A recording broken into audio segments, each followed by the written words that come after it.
Muy bien. El tema de hoy es comenzar a pensar, a razonar cuándo están indicados los antibióticos en odontología. Tenemos por un lado el conocimiento de las patologías, el conocimiento empírico de los microorganismos que van a estar produciendo una determinada patología y tienen los conocimientos que están aprendiendo durante este año de los medicamentos. Por eso los teóricos de antibióticos ya están disponibles hace un mes aproximadamente, tanto la parte introductoria como los específicos de los distintos grupos terapéuticos. Ahora, imbrincar, relacionar estos dos tópicos, patologías con sus microorganismos productores y los medicamentos, genera cierta dificultad. Por eso nosotros este año diseñamos este teórico que es más bien, esta clase que es más bien teórica, para que se comience a pensar, a razonar en relación a los mismos, y el próximo teórico va a ser el día 15, el viernes, creo que es 15. Vamos a dar la parte práctica, aplicar esto, que vean cómo se aplica, ¿sí? Genera en muchas circunstancias dudas y más dudas, tanto alumnos o alumnos avanzados como a profesionales, lamentablemente. Entonces, también hay otra realidad que le hemos hablado en muchas oportunidades, incluso lo habrán visto en noticieros o en distintos medios de comunicación, que hay una alerta desde la OMS ya desde el año 2014 que comunica un aumento creciente de la resistencia bacteriana, creciente y preocupante de la resistencia bacteriana. Entonces desde las distintas disciplinas se comenzó a mirar un poco la práctica, ver en qué circunstancias es necesario y en qué circunstancias no son necesarios los antibióticos. Más allá de que un gran justificativo de muchos profesionales siempre los he utilizado, a mí me resulta, así está bien, porque tengo experiencia, bien. La invitación es a pensar, a repensar sobre nuestras prácticas. ¿Realmente es necesario cuando sí y cuando no? Ahora, para ustedes es más sencillo porque se inician en esta práctica ya razonando y con un espíritu que espero que lo incorporen crítico, ¿sí? Como siempre le decimos desde un inicio, pensar la terapéutica para el paciente, con todos los conocimientos, las variables que tengo, volcarlo a mi situación particular, a la situación particular de ese paciente, con sus condiciones de base, con su patología, y de esa manera hacemos un uso razonado, particularizado, ¿sí? Esa es la idea. Así que bueno, vamos a comenzar. Imagino que sí habrán visto los videos anteriores, entonces esto ya es avanzar un poco más. Esto es lo que le venía diciendo, que la aparición de especies bacterianas resistentes a los antibióticos obliga a tomar conciencia de la importancia de restringir el uso de los mismos a casos justificados de infección, y acá le agrega la palabra severa. Y esta palabra tiene mucha importancia porque la mayoría de los casos de infecciones, como les decía, en muchas oportunidades también hemos repetido, se solucionan con la práctica odontológica. Esa es una particularidad de nuestra disciplina, que tenemos tratamientos odontológicos propiamente dichos que son los de primera línea, ¿sí? Excepto en situaciones de infección severa, que ya vamos a ver. La resistencia bacteriana puede derivarse del uso inadecuado e irracional de los antimicrobianos y crea condiciones favorables para la aparición y propagación de microorganismos resistentes, ¿sí? Este es el fundamento del por qué pensar razonar o repensar las prácticas, ¿sí? Desde un punto de vista del uso racional, tenemos que pensar en varios aspectos que vamos a ir viendo. Uno de esos, que muchas veces lo racional es no usar antibióticos. Por eso es la invitación al repensar las prácticas, porque la costumbre, o si vamos a trabajar en un lugar donde digan siempre se hizo así, muy bien, pero siempre se pudo haber hecho mal o no, o quizás se hizo bien. Entonces, repensar, poner un razonamiento, parar, evaluar y tomar la decisión. No significa que no hay que usar antibióticos, sino hay que evaluar esta situación. Un segundo aspecto que es muy importante es cuando tienen una indicación precisa. Se hace la evaluación, el diagnóstico, pensamos, ¿se acuerdan los pasos que lleva adelante que se lleva adelante para realizar una prescripción? Determino si necesito usar antibióticos. Muy bien. Ahora, debo usarlos correctamente. Esta es otra premisa muy importante. Utilizarlos correctamente. ¿A qué me refiero con utilizarlos correctamente? El uso adecuado de antibióticos se basa en realizar un diagnóstico certero y aplicar criterios de selección en relación al mismo y al medicamento. Esto es lo que yo le dije en un inicio, que quizás el conocimiento que uno tiene de las patologías se lo denomina diagnóstico empírico, o sea, se hace una determinación en base a la bibliografía y a los supuestos de patógenos que producen una patología. Nosotros no tenemos la certeza cuando se administra, en la mayoría de las ocasiones, cuando se administra un tratamiento antibiótico. En el caso que se quiera tener un diagnóstico preciso, se debe realizar una toma de una muestra de la infección en sí y se analiza.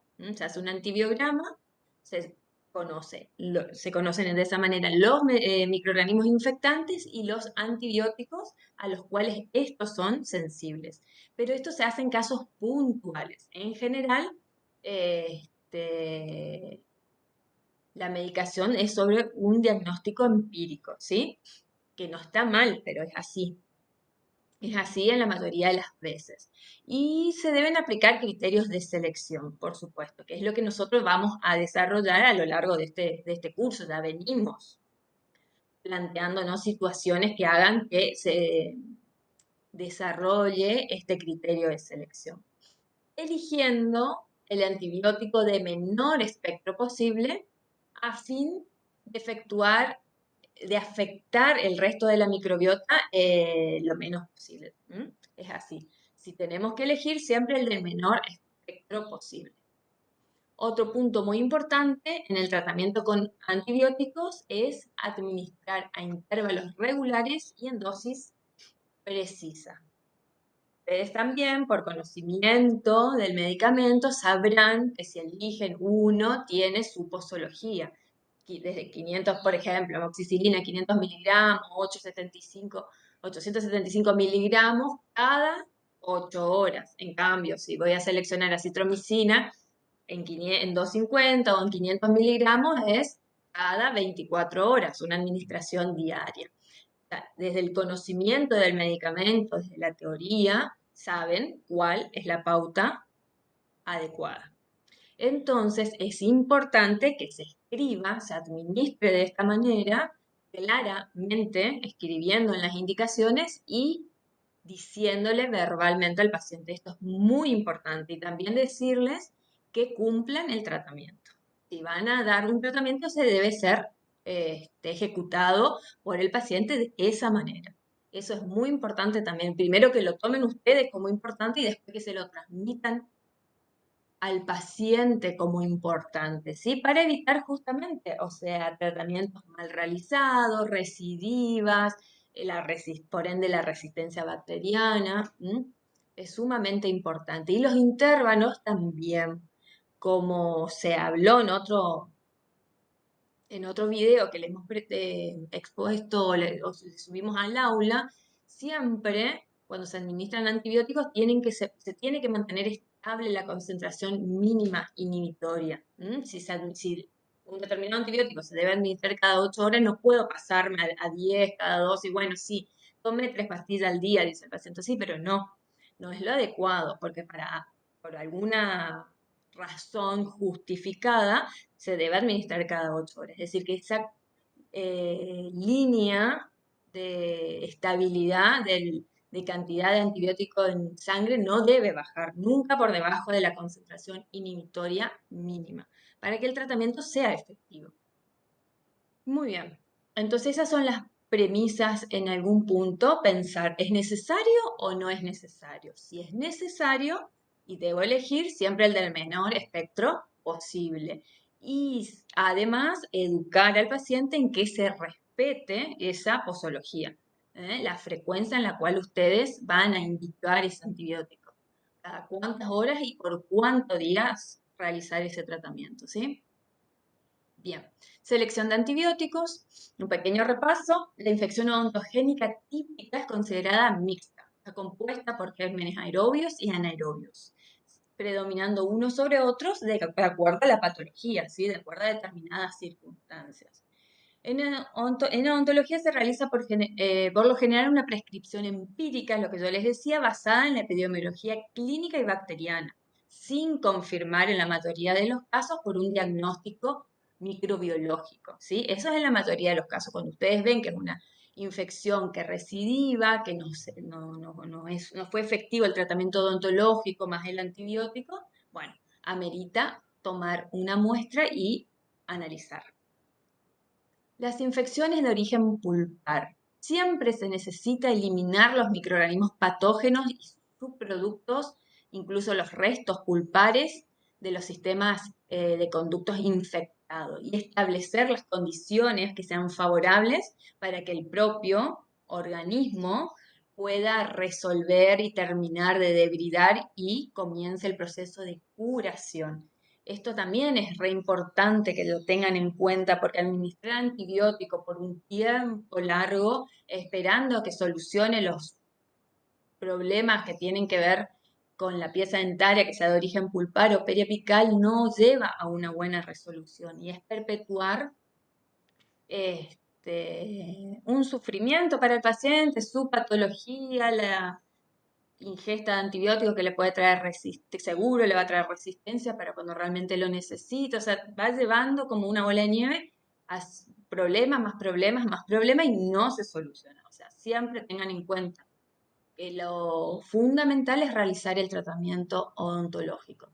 Varios conceptos de esta exposición los saqué de dos guías que son de las sociedades esta es de la Sociedad Asociación Dental Americana y la otra de endodoncia, de la Sociedad de Endodoncia Americana, que reporta, o sea, como que hace un análisis de situación de qué patología o qué evento necesitaría antibióticos y cuáles no, y cuál sería el más, en el caso de necesitar y de hacer una selección de antibióticos, el más adecuado, digamos, a distintos parámetros.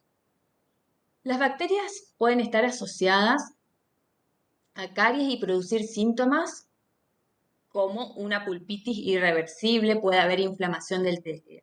Esto es inflamación del tejido pulpar, puede haber un dolor agudo que es ocasional, puede ser también después que se empieza a complicar y ya es espontáneo o a cambio de temperaturas, si es espontáneo que sea constante, intenso. Todo esto tiene que ver con la sintomatología de una pulpitis irreversible.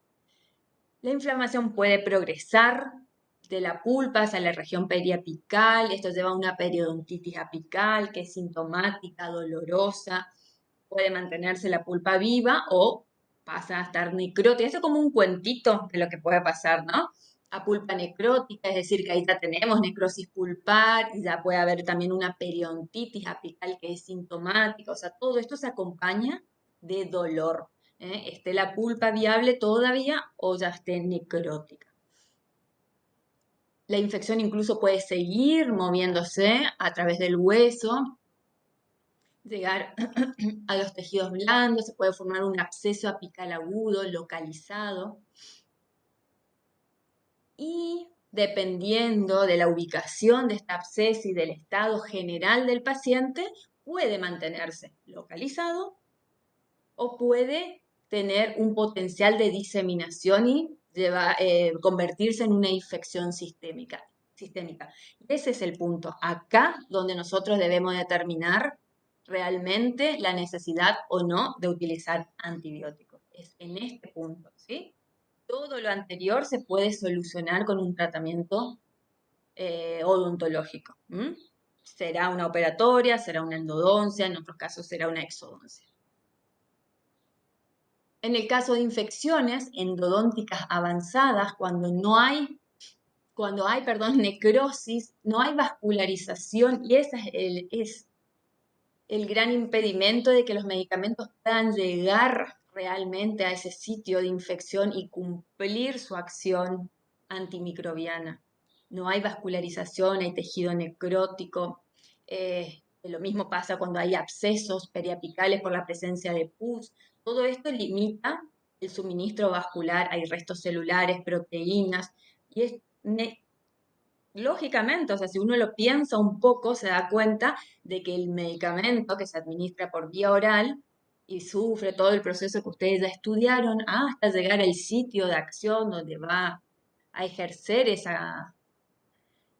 va a ejercer su acción y producir ese efecto beneficioso buscado, se va a ver dificultado.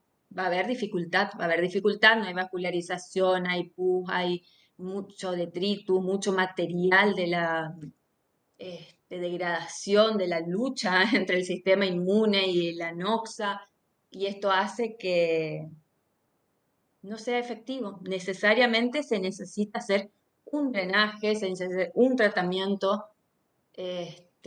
odontológico. Esta es la guía que yo le hablaba, la guía de utilización de antibióticos de forma sistémica de la Sociedad Endodóntica Americana. Si bien están en inglés, son artículos muy claros, así que le podemos subir al aula. Incluso muchos seguramente leen en inglés, así que lo pueden ver en detalle. Yo le hice una síntesis tocando los puntos así súper importantes, donde nos dice que los beneficios de un uso correcto de antibióticos incluye la resolución de la infección, la prevención de la propagación de la enfermedad y minimización de complicaciones graves de la enfermedad. También nos dice que el 50% de los antibióticos se recetan o se usan incorrectamente.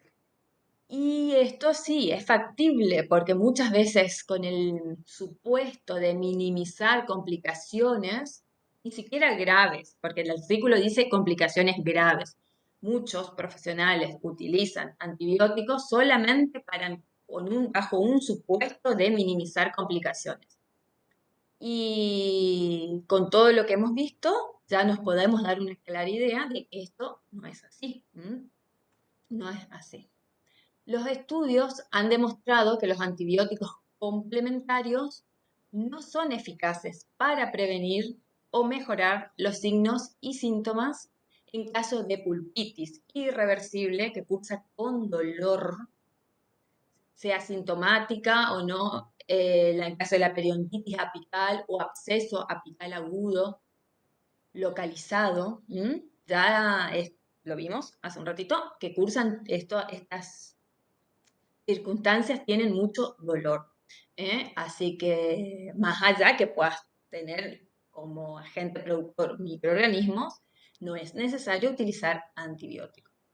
Sí está indicado el debridamiento local, ya sea con tratamiento de conducto, medicación, incisión para drenaje, en otras oportunidades puede llegar a ser una exodoncia también, ¿sí? ¿Cuándo indicar antibióticos? Porque acá nos va quedando la duda, ¿no? Bien, yo dije que había un punto clave en una de las diapos anteriores, que nos decía si dependiendo de la ubicación y el estado del paciente, esto puede convertirse en una infección sistémica. Y ahí es donde tenemos que poner el ojo, abrir el ojo, estar atentos, ¿sí? Porque podría llegar a convertirse en un paciente de riesgo, ¿no? ¿Cuándo? ¿Cuándo sería esto? Al ver síntomas y signos clínicos de un proceso infeccioso. En pacientes que tienen un estado general afectado, ya se lo ve al paciente en un estado afectado. Tiene hipertermia, o sea, fiebre mayor a 37,8 grados centígrados, linfoadenopatías regional, varios ganglios afectados, asimetría facial, pacientes que son inmunodeprimidos incluso. Al indicar un tratamiento antimicrobiano como complemento, se busca evitar esa extensión local, que siga avanzando, que pueda haber difusión, que se vaya a zonas cercanas, y esto trae esa complicación, digamos, esa extensión de la infección podría llevar a una diseminación hematógena y traer complicaciones importantes, por ejemplo, si se termina la infección hacia el mediastino. Podría llegar a ser mortal. Incluso en algunas ocasiones salen esas noticias, son raros casos raros de que por una infección de molares termina el paciente muriendo, ¿no? Eso no significa que debamos medicar a todos los pacientes para evitar cualquier tipo de complicación. Hay pautas que hay que seguir, que hay que tener en cuenta, claras, como para decir sí necesito antibióticos. Bien, ¿qué antibióticos tenemos? Como hemos visto también en videos anteriores, al grupo de los beta-lactámicos, ¿sí? Que son los de primera elección. Bien, el grupo de beta-lactámicos tiene varios compuestos, está integrado por varios medicamentos. Por ejemplo, la penicilina B, la amoxicilina, la ampicilina, con su particularidad que ustedes tienen que conocer. Son de la misma familia, tienen el mismo mecanismo de acción, pero tienen particularidades que los diferencia, ¿sí? Ahora vamos a ver en cuanto a la penicilina B y la amoxicilina, que estos artículos que yo les nombré hacen hincapié en estos dos. Muy bien, este es el mecanismo de acción que ustedes ya lo tienen muy claro. Son susceptibles bacterias gram positivas y negativas. La amoxicilina, si bien ambos medicamentos pueden ser usados, tanto amoxicilina como la penicilina B, pero hay cierta ventaja de la amoxicilina sobre la otra. Si uno tiene la posibilidad de elegir, bien. Otras veces no hay esa posibilidad, ¿sí? Bueno, tiene un espectro más amplio que la penicilina B por actuar sobre algunos anaerobios gram negativos.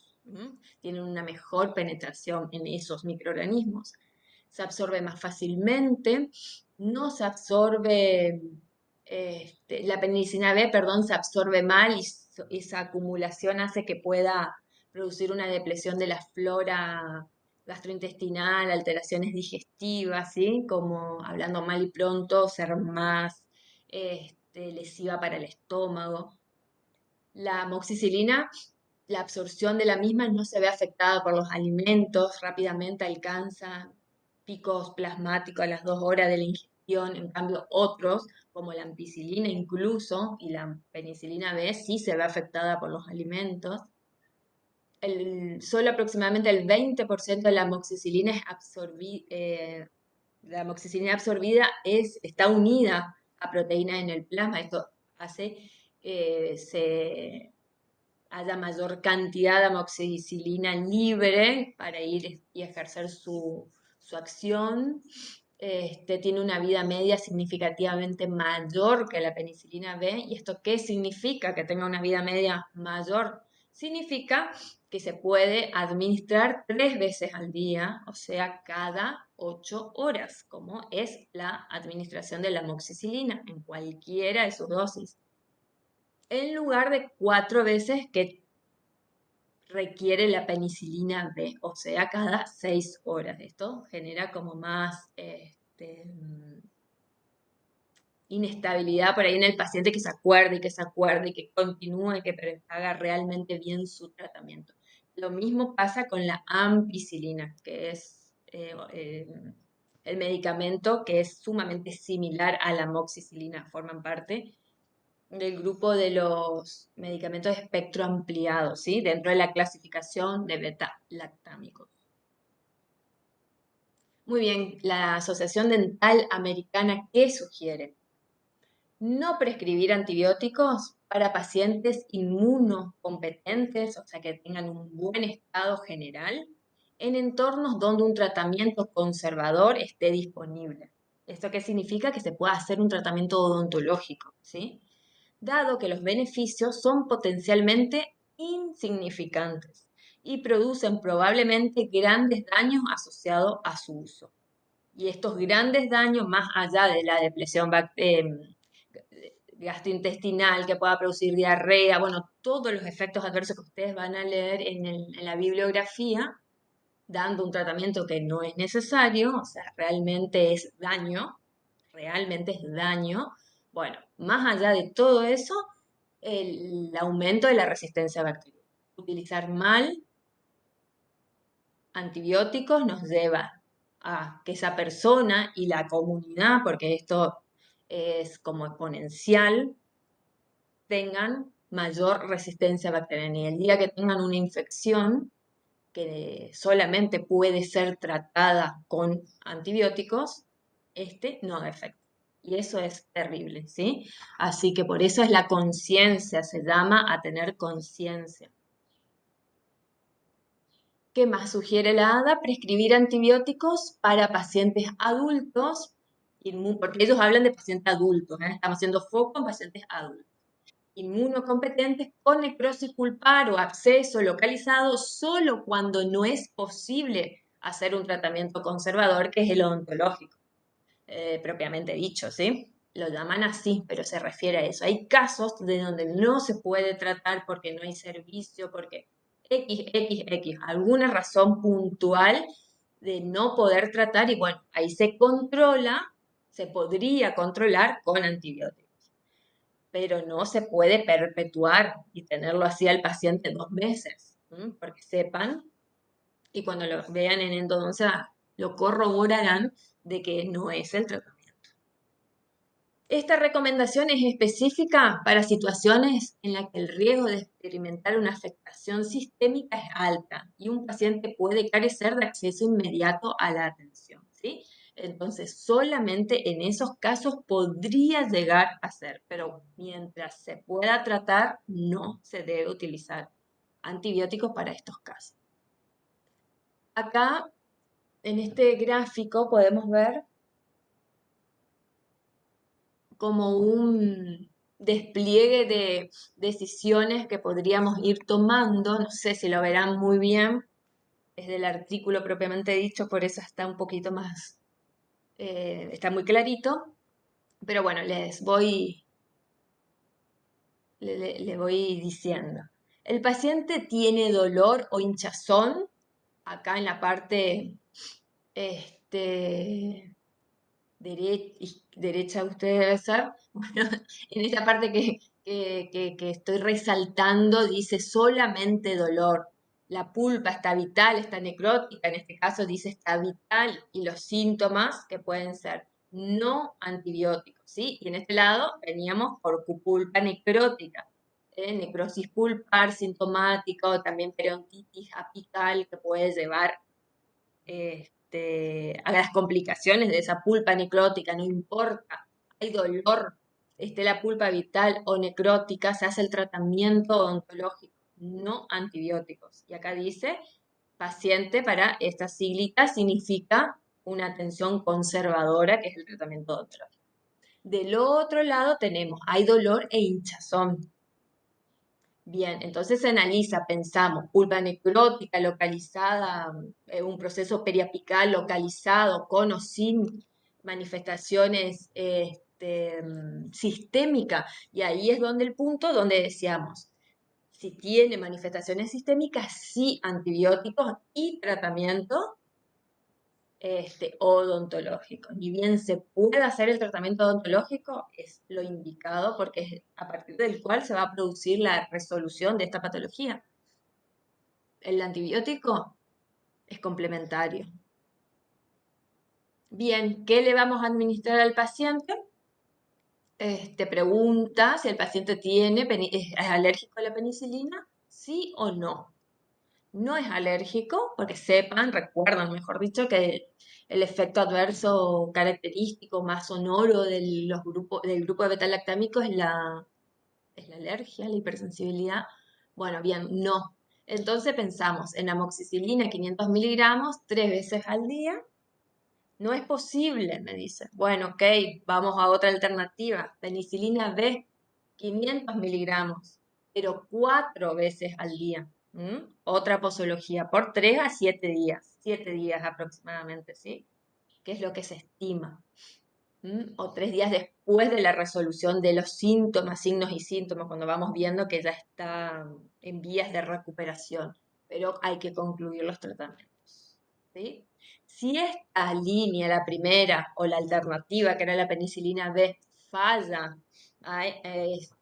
no fue suficiente para controlar, se puede el foco infeccioso, se puede complementar con metronidazol. Se mantiene lo que estamos llevando a cabo porque tienen este espectro de acción distinto para distintos microorganismos. Entonces, ¿qué vamos a hacer? Complementamos con metronidazol 500 miligramos también 3 veces al día, cada 8 horas. Bien, ¿éxito o no éxito? Otra vez, dos situaciones. Puede ser que no. Alternativa, que sería discontinuar este primer tratamiento y vamos a amoxicilina con ácido clavulánico. 3 veces al día por 7 días. Así es la historia. ¿Vieron dónde está amoxicilina con ácido clavulánico? Y el que haya tenido oportunidad de caminar un poco clínicas, consultorio, ¿no notó que es la primera elección para muchísimos de los profesionales? Y esto no lo decimos nosotros, lo dice la Asociación Dental Americana, las asociaciones de endodoncia mundiales, porque tanto la europea como la americana. Nosotros somos replicadores de la información este, pactada por especialistas. ¿Mm? Esto es para pensar. Bien, esta era la línea de los no alérgicos a penicilina. Después tenemos los que sí tienen alergia a penicilina. Y bueno, la pregunta es qué tipo de alergia, tipo una superficial, banal, con algún prurito, una reacción leve, o le preguntamos, ¿tuvo anafilaxia, angioedema, ya sea con penicilina o ampicilina o amoxi? Entonces el paciente va a decir sí o no. En el caso de sí, tuvo una anafilaxia, un angioedema. Sepan que es poco frecuente, pero no obstante puede ser. Así que hacemos esas preguntas. La alternativa de tratamiento es acitromicina. 500 miligramos un día. ¿Se acuerdan que es cada 24 horas se administra? Y se puede continuar con 250 miligramos por otros 4 días, o también se puede seguir con 500 miligramos, ese es el rango, ¿no? Otra alternativa es clindamicina, otra, ¿sí? Clindamicina 300 miligramos 4 veces al día, cada 6 horas también por 7 días. Esto si el paciente manifestó, por ejemplo, una reacción alérgica importante. En cambio, se dice, no, sí, soy alérgico, estoy dentro del grupo de los alérgicos, pero no es una alergia así tan manifiesta, tan intensa, es leve, se puede llegar a utilizar una cefalosporina como es la cefalexina, ¿no? 500 miligramos 4 veces al día. Si esta primera línea de tratamiento falla, hay que complementar con metronidazol, tal cual el grupo de los manifestados no alérgicos, ser alérgicos a la penicilina, ¿sí? Después se complementa con metronidazol porque tiene acción sobre bacterias anaerobias. Bueno, esto sería una simulación de deducción de un tratamiento adecuado. Sin embargo, en la clínica muchas veces se ve, bueno, por las dudas, amoxicilina con ácido clavulánico, y estamos acá abajo. Por las dudas, acitromicina. No hay un fundamento, no hay una evaluación, no hay una discriminación de si no, qué síntomas tiene, qué evolución, qué condición básica tiene, de base tiene el paciente. Es un por las dudas. Bueno, eso es todo lo que nosotros nos tiene que ir haciendo ruido y decir, yo no quiero ser este tipo de profesional, yo quiero ser un profesional interesado por mi paciente, por mí incluso, y por la comunidad, ¿no? Es un compromiso que va más allá de la resolución del dolor de ese sanitaria. Y bueno, en odontología muchas situaciones clínicas implican un tratamiento de índole mecánica, quirúrgica, farmacológica o una combinación de estas. Es medianamente lo que le vengo diciendo, que el tratamiento de primera línea tiene que ser odontológico, o sea, mecánico, por ejemplo, un tratamiento de conducto, quirúrgico, extirpaciones de qué sé yo, de quistes, de drenaje de abscesos, exodoncias, etcétera, raspaje alisado en caso de una periodontitis. Bueno, la patología infecciosa debe tratar de resolverse con tratamiento odontológico, bueno, dado que los antimicrobianos innecesarios aumentan tanto los riesgos adversos y la resistencia bacteriana. Eso ya está dicho. Bien, ahora, ojo, ojo, ojo, ante una situación ontógena difusa, porque lo que estábamos viendo anteriormente eran casos localizados.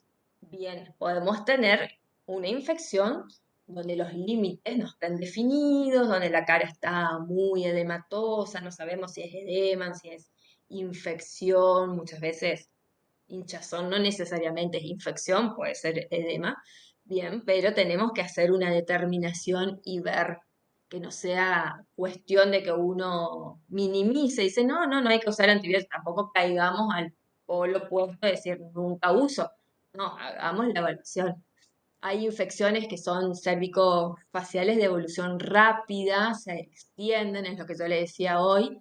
Este, algunos, obviamente, por un tratamiento ambulatorio, por vía oral, el tratamiento farmacológico es suficiente, pero hay otros pacientes que apenas abren los ojos, que tienen, más allá de las manifestaciones que yo hoy le nombré, como inflamación ganglionar, temperatura, a veces hasta dificultad respiratoria o agitación, digamos, todos los signos típicos de la infección en la zona y una hinchazón de la cara muy manifiesta, bueno, sobre todo en las zonas del espacio canino y el auricular de los párpados, esa zona es como muy peligrosa que tiene una acción, un acceso rápido a senos cavernosos y a cerebro, entonces si hay difusión puede llegar a ser muy grave.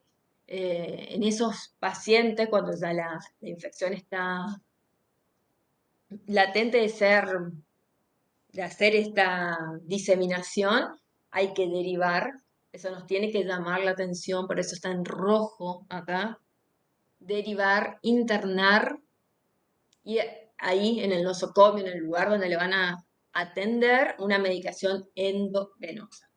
Y en estos casos es donde es imposible realizar el tratamiento odontológico propiamente dicho en la fecha que el paciente consulta.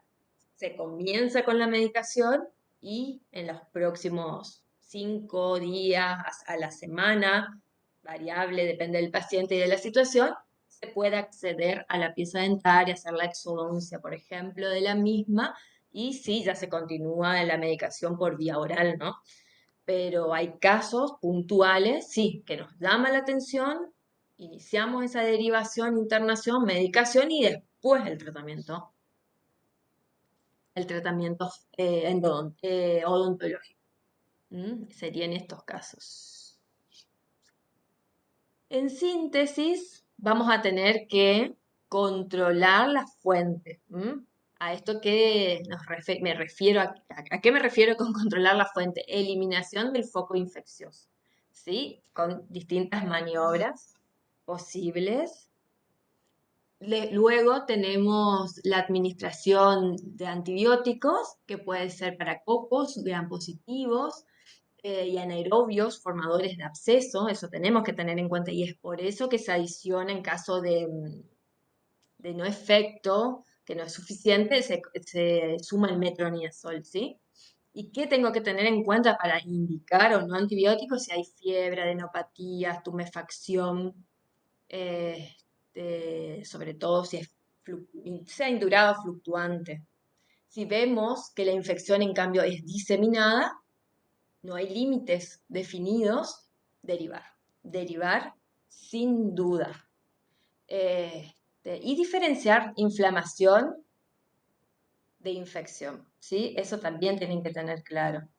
Este, Tener en cuenta los signos de la inflamación, enrojecimiento, tumefacción, aumento de la temperatura, el dolor, la pérdida de la función.